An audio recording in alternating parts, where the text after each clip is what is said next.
How to create a fillable form. You can do this in 7 steps. 1. Open Mailchimp and go to the Audience section. Click on Sign Up Forms and choose Form Builder to create a custom form. 2.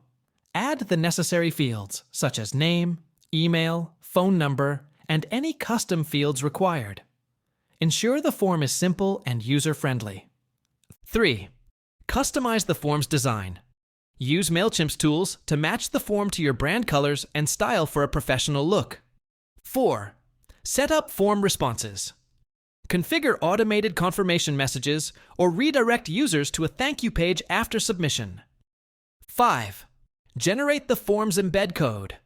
Copy and paste it into your website, landing page, or social media platforms to start collecting leads.